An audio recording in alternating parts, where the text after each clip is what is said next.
Sir America స్థావరాలపైన Iran యుద్ధానికి దాడులకైతే తెగబడింది sir. అంటే America స్థావరాలు ఎక్కడున్నాయో వాటన్నిటిని గుర్తించి మేము దాడులు చేస్తాం. అటు ట్రంప్ ఏమో ఇజ్రాయెల్‌కు మద్దతు తెలుపుతున్నాడు. ట్రంప్ ప్రోత్సాహంతోనే ఇజ్రాయెల్ మా పైన దాడులు చేస్తుంది, యుద్ధం ప్రారంభించిందని చెప్పేసి ఇరాన్ అయితే ఆరోపణలు చేస్తుంది. మరి అమెరికాకు, ఇరాన్‌కి మధ్య ఏ స్థాయిలో యుద్ధం జరిగే అవకాశం ఉంది? అటు ట్రంప్ కూడా నేను ఇరాన్ పైన దాడులు చేస్తాను, టెహ్రాన్‌ని నాశనం చేస్తానని ఆయన కూడా మాటలు చెప్పడం మనం చూస్తూ ఉన్నాం. మరి ఇది ఎక్కడి వరకు వెళ్ళొచ్చు? వీళ్ళిద్దరి మధ్య ఉన్న ఈ యుద్ధము. మరి ఇరాన్‌లో ఉన్న భారతీయుల పరిస్థితి ఏంటి? వాళ్ళని కాపాడడానికి మోదీ గారి ప్రభుత్వం ఏమన్నా చేస్తుందా సార్? ఇప్పుడు ఇరాన్, ఇజ్రాయెల్ మధ్య వార్ అనేది 5వ రోజు మొదలైంది. ఈ నేపథ్యంలో ట్రంప్ చాలా సీరియస్‌గా ఇరాన్ సమస్యను తీసుకున్నాడు. అందుకని ఇరాన్ గూడా అమెరికా స్థావరాల మీద దాడి చేస్తామని చెప్తుంది. ఆల్రెడీ ఇజ్రాయెల్‌లో టెల్ అవీవ్‌లో అమెరికా ఎంబసీ మీద ఇరాన్ బాంబులు పడ్డాయని చెప్తున్నారు. ఎందుకంటే ఇరాన్ దగ్గర దాదాపు 3000 పైన మిసైల్స్ ఉన్నాయని చెప్తున్నారు.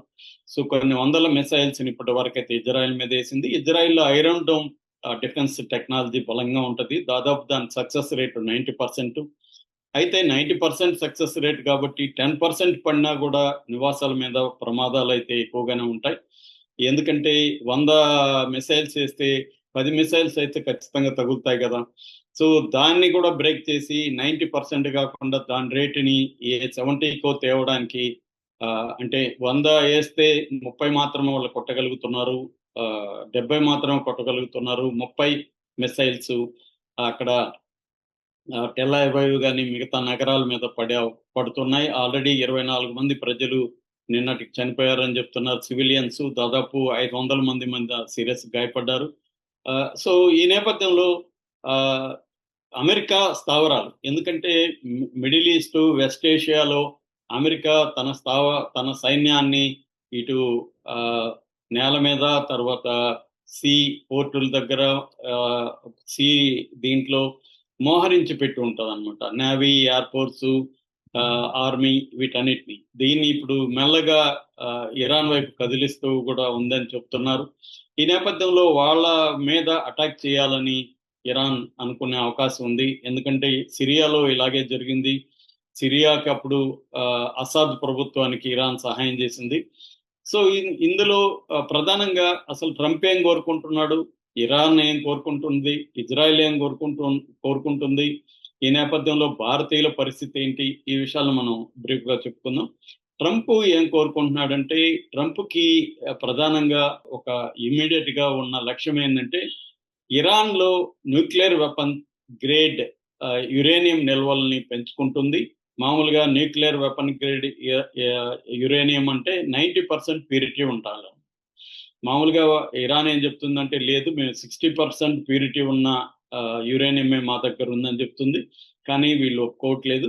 అట్లాగే ఇంటర్నేషనల్ అటామిక్ ఎనర్జీ ఏజెన్సీ కూడా తనిఖీలు కూడా చేపడుతుంది. గత 5 రోజుల నుంచి ఒమన్ అండ్ ఖతార్ వీళ్ళిద్దరూ ఈ 2 దేశాలు అమెరికాకి, ఇరాన్‌కి మధ్య చర్చలకి వాళ్ళు ఆహ్, మధ్యవర్తిత్వం వహిస్తున్నారు. ఒమన్‌లో గత 5 రోజుల నుంచి అమెరికాకి, ఇరాన్‌కి మధ్య చర్చలు జరుగుతున్నాయి. 60 రోజులు టైమ్ ఇచ్చారు ట్రంప్. 60 రోజుల లోపల మీరు మేము మా దేశంలో అణుబాంబులు తయారు చేయమని ఒప్పందం మీద సంతకం చేయాలి. యురేనియం నిల్వల్ని ధ్వంసం చేయాలి అన్న కండిషన్‌లు పెట్టాడు. దానికి ఇరాన్ అంగీకరించట్లేదు. ఎందుకంటే గతంలో కూడా ఇలాంటి ఒప్పందం ఒబామా టైంలో జరిగినప్పుడు ట్రంప్ ఆ ఒప్పందం నుంచి బయటికెళ్ళిపోయాడు 2018లో. మళ్ళీ ఇప్పుడు అదే ఒప్పందం అంటున్నాడు. కాబట్టి ట్రంప్‌ని నమ్మలేము. ఇదొక ట్రాపు. ఈ ట్రాప్‌లో మనం పడకూడదు అని ఇరాన్ అనుకుంటుంది.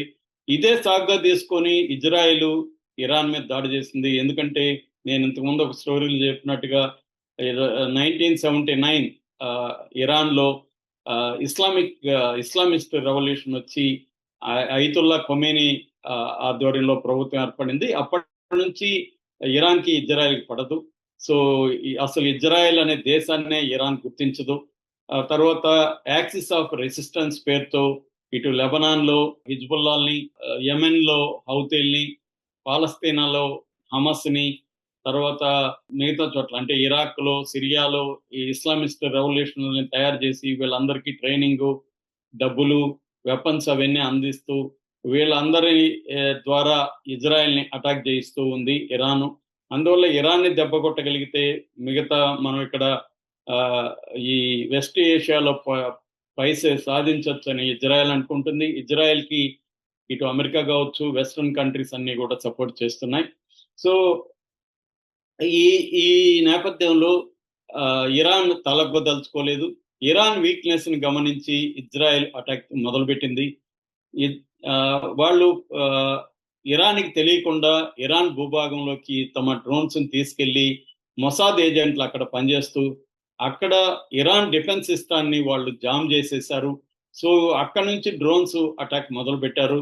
ఒకటి ఇరాన్ లో ఉండే అణు స్థావరాల మీద అటాక్ చేయడం, రెండు వాళ్ళ ఆయిల్ నిక్షేపాల మీద అటాక్ చేయడం, మూడు ఇరాన్ డిఫెన్స్ అధికారులు ఆర్మీ చీఫ్ తో సహా టాప్ కమాండింగ్ ఆఫీసర్లందరినీ చంపేశారు. తర్వాత ఐఆర్జీసీ అంటే ఇస్లామిక్ రెవల్యూషనరీ గార్డ్ కోర్ అనే సంస్థ ఉంటుంది. దాంట్లో 2 లక్షల మంది సైన్యం ఉన్నారు. వాళ్ళ టాప్ కమాండెంట్స్ ని చంపేశారు. అట్లాగే ఇంటెలిజెన్స్ వ్యవస్థని చంపేశారు. తర్వాత న్యూక్లియర్ సైంటిస్టులను కూడా ఒక 7-8 మందిని చంపేశారు. సో అంటే human intelligence, human command, military command ని చంపేయడం, వాళ్ళ వ్యవస్థల్ని నాశనం చేయడం. ఇప్పుడు మొత్తం టెహరాన్నే నాశనం చేయడం. టెహరాన్ లో 97,29,000 అంటే 1 కోటి మంది వరకు టెహరాన్ లో ఉంటారు. వాళ్ళ మొత్తం పాపులేషన్ 9 కోట్లు అయితే ఇరాన్ మొత్తం పాపులేషన్ 1 కోటి మంది టెహరాన్ లో ఉంటారు. వాళ్ళది ఎందుకంటే అర్బన్ పాపులేషన్ ఎక్కువ, 73% ఇరాన్ లో అర్బన్ ఏరియాల్లోనే నివసిస్తుంటారు. సో అందుకని టెహరాన్ ని ఖాళీ చేయమని ట్రంప్ కూడా పిలిపించాడు.